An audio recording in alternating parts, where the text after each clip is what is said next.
Final de outubro e início de novembro é um período cheio de festas. Dia da Reforma e Halloween, no dia 31 de outubro, Dia de Todos os Santos, no dia 1º de novembro, e Finados, no dia 2 de novembro. Há algum ponto de conexão entre todas essas datas? Sem dúvida. Todas elas estão interligadas. Não que seja uma ligação positiva, pelo contrário, é uma ligação negativa. Um erro acabou gerando outro e mais outro, mas todos estão interligados. Vamos ver. O primeiro a surgir foi o Halloween. Não com esse nome, o nome veio só muito mais tarde, mas já havia uma crença muito antiga dos povos pagãos de que durante 3 dias, a começar pela noite do dia 31 de outubro, as leis do tempo e do espaço ficavam suspensas. E o véu que separava o mundo dos mortos do mundo dos vivos, esse véu ficava mais tênue e permitia a comunicação e a passagem entre os mundos. Por causa disso, acreditavam que nesses 3 dias os espíritos vagavam soltos, os mortos visitavam os seus antigos lares e esses dias seriam a melhor oportunidade do ano para a comunicação com os mortos. Entre alguns povos, como os celtas, acontecia uma festa durante esses 3 dias chamada de Samhain, que era uma homenagem ao Senhor dos Mortos. Notem então como esse antigo costume pagão envolvendo esses 3 dias, dia 31 de outubro, 1º de novembro e 2 de novembro, envolvia essas várias crendices sobre os mortos. Bom, os cristãos tentaram então dar uma roupagem cristã a essas datas. E assim, dia 1º de novembro virou o Dia de Todos os Santos e dia 2 de novembro virou o Dia de Finados. As duas datas fazem uma conexão, digamos, mais cristã com os mortos, tentando tirar aqueles erros pagãos. Só o dia 31 de outubro não foi bem cristianizado, né? Acabou se popularizando como Halloween, o Dia das Bruxas. Mas, a princípio, a cristianização e ressignificação dessas datas pode ter tido seu valor e no início elas não eram carregadas de erros. Eram até bem centradas, visavam lembrar do exemplo de fé dos que já haviam partido e se encontravam na glória, graças a Jesus Cristo. No entanto, com o passar do tempo, mais ideias começaram a ser agregadas às datas, tais como orar pelos mortos e tentar abreviar o tempo em que as almas estariam no purgatório, na crença católica daquela época. E é aí que surge uma das principais datas da Reforma, 31 de outubro de 1517, quando Martinho Lutero fixou suas famosas 95 teses na porta da igreja do Castelo de Wittenberg. Então a data 31 de outubro não foi por nenhum acaso, ela foi proposital. No outro dia 1º de novembro, Lutero sabia que uma multidão iria procurar as relíquias sagradas do eleitor Frederico, que era o governante da região. Frederico tinha uma das maiores coleções da Europa, com mais de 17.000 relíquias sagradas. O que eram essas relíquias? Eram pedaços da cruz de Cristo, pregos da crucificação, pedaços ou até degraus inteiros da escada de Pilatos, onde Jesus foi julgado, e por aí vai. Eram mais de 17.000 relíquias a serem veneradas. Coisa do passado. Quando eu fui pastor em Fortaleza, veio do Vaticano uma corda vocal e uma costela de Santo Antônio. Pessoal, se formou uma fila de quarteirões de pessoas para venerar aquelas relíquias sagradas. Entrevistaram algumas pessoas na fila. Alguns estavam esperando o perdão pela veneração. Outros, uma bênção especial pela veneração. Eles chegavam e beijavam o vidro onde estavam aquela corda vocal e aquela costela de Santo Antônio. Então, infelizmente, veneração de relíquias sagradas não é coisa só do passado. Além disso, tem igrejas por aí oferecendo e vendendo areia do Sinai, água do Jordão, como se isso fosse adiantar alguma coisa. Então a gente acha que é coisa do passado, mas quando começa a observar, isso ainda está por aí. Mas vamos voltar lá para 1517, as 17.000 relíquias sagradas do Frederico. Elas eram expostas a partir do dia 1º de novembro para a veneração. E através delas, acreditava-se ser possível abreviar o tempo de purgatório da alma dos entes queridos que já haviam falecido.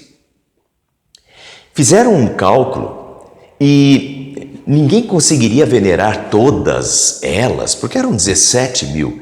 Mas se alguém conseguisse venerar todas as 17.000, poderia reduzir, olhem só o dado, poderiam reduzir em 1.902.202 anos e mais 270 dias do tempo de purgatório, que valia tanto para a própria pessoa quanto para os familiares já falecidos.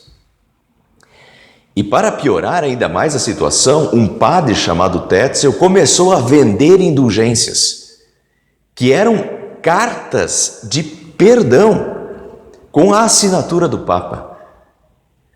Portanto, Lutero, levando em conta toda essa situação, do dia de todos os santos e finados, o lembrar dos mortos nessas datas, a ânsia das pessoas em querer fazer alguma coisa para abreviar o tempo de purgatório dos seus familiares que já haviam morrido, e agora ainda sendo aliciados a pagar por uma carta de perdão, uma indulgência assinada pelo Papa.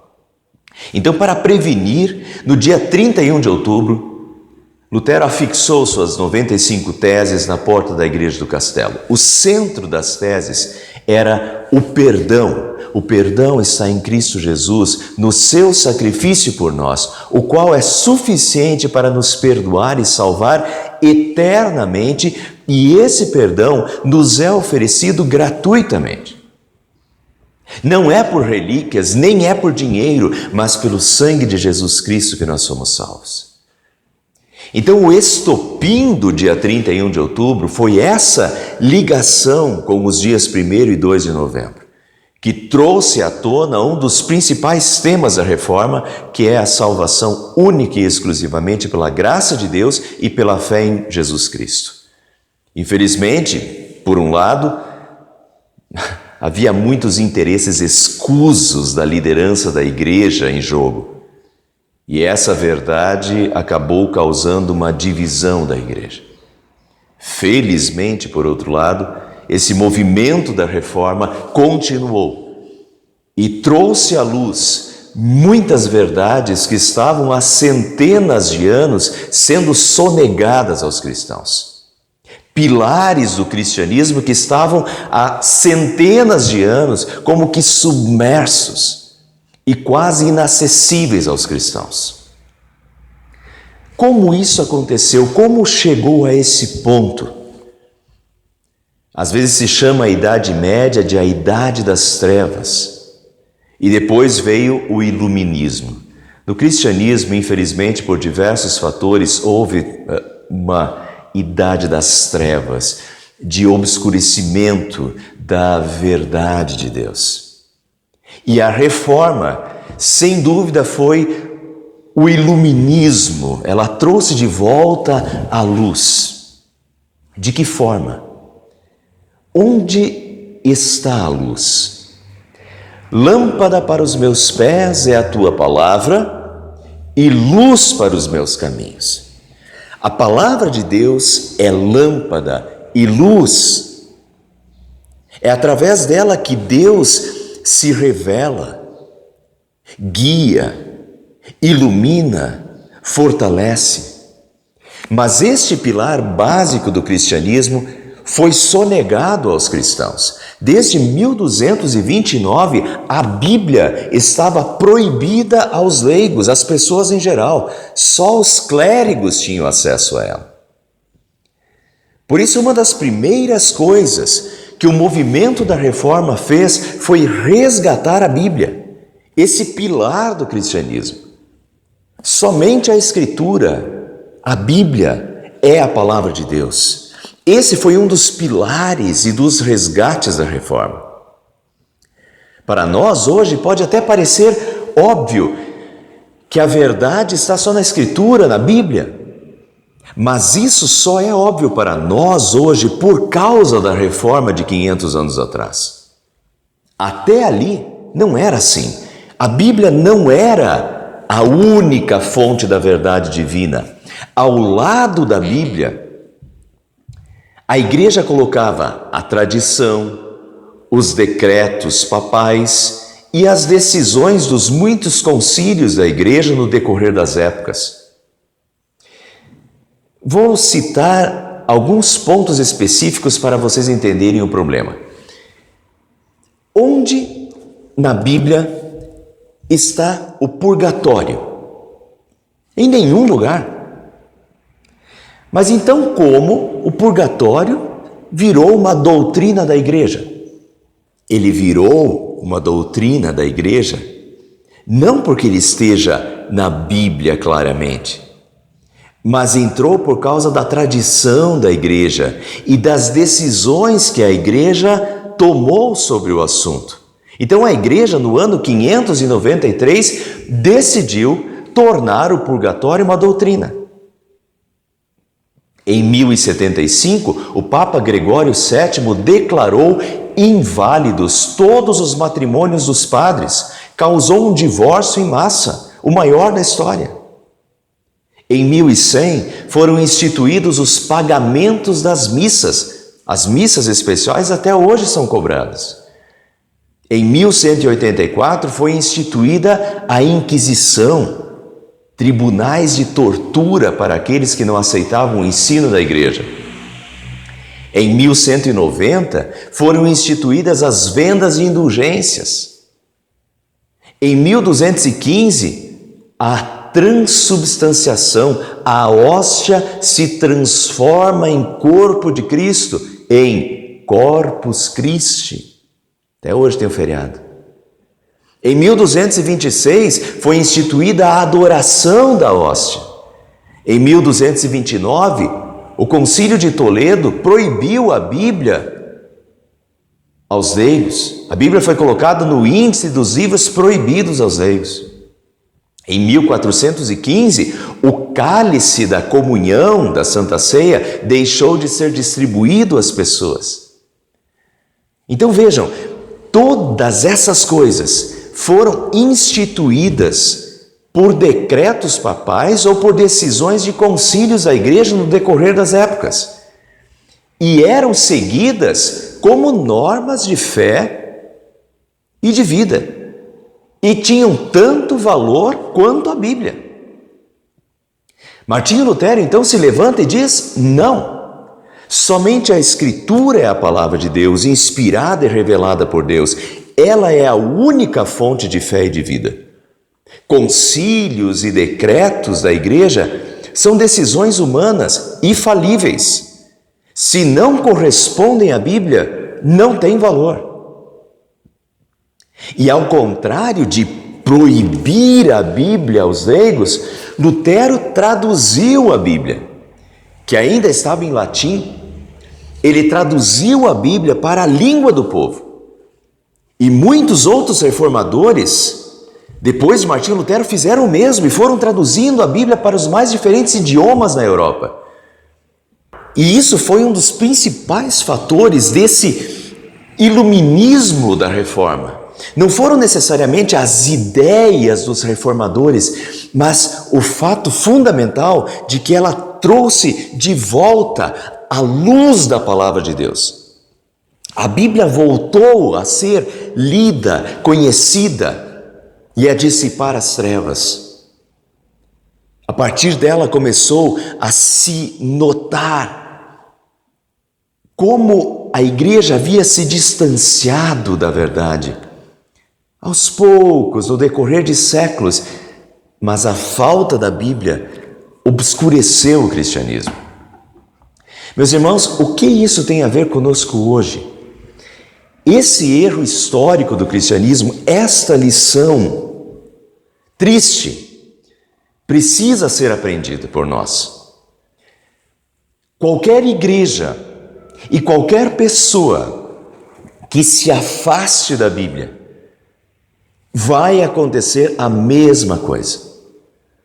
Vai começar a viver em trevas espirituais. Bíblia fechada, luz apagada. A Bíblia é a palavra de Deus e precisa ser lida e conhecida e estudada. Esse é um dos maiores legados da Reforma e precisa continuar sendo valorizado e usado por nós. Na época, as pessoas queriam ler a Bíblia e não podiam. Hoje, a Bíblia é o maior best-seller do mundo.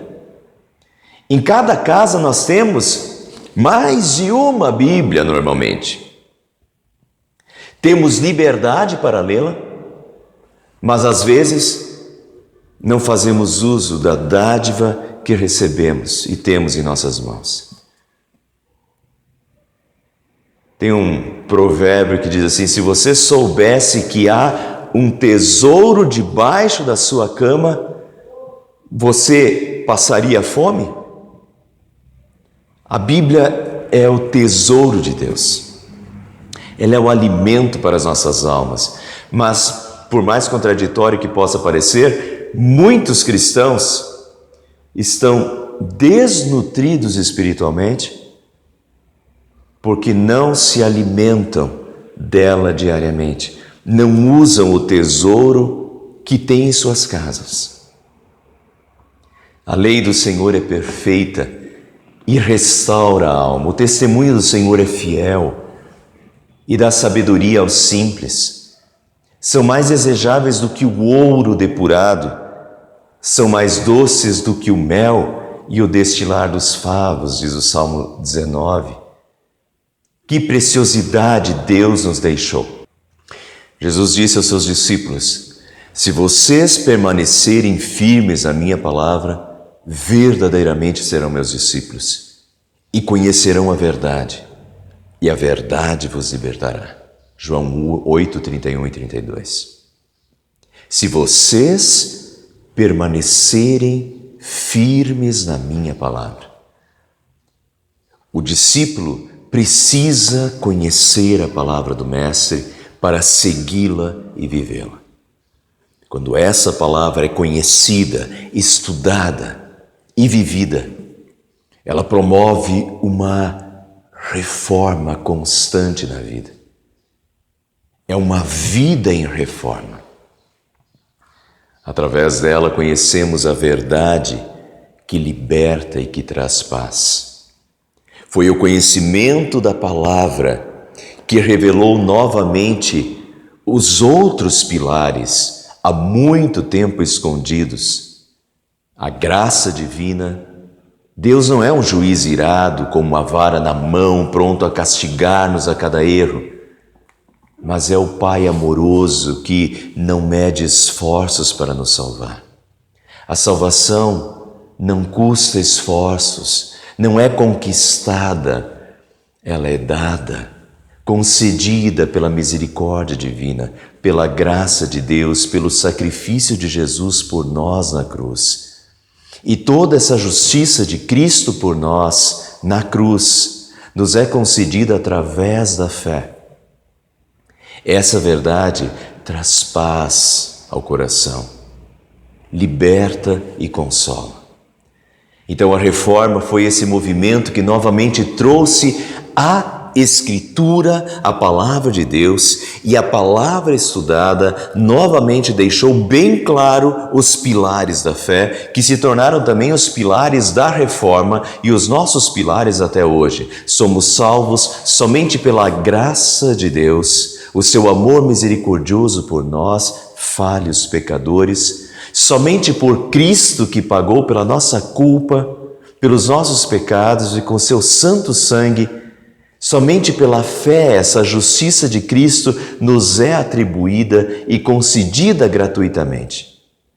E o quinto pilar é uma expressão de reconhecimento nosso para com Deus, do nosso louvor por todo o amor recebido. Somente a Deus seja a glória, hoje e para sempre. Amém.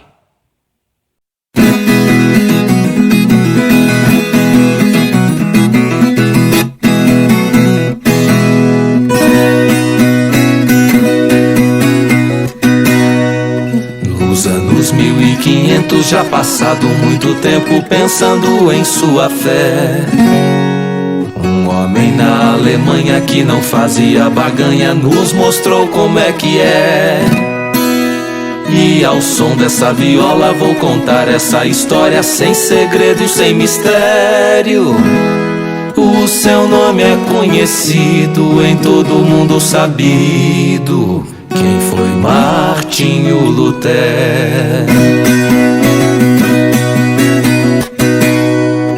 Na frente da sua igreja, depois de muita peleja, colocou as suas teses. Ao todo 95, escritas com muito afinco, pensadas durante meses. Revolucionou o mundo, fez Bíblia, cuidou de tudo e deixou o seu legado. Sofrendo perseguição, não desistiu da missão, por Deus era enviado.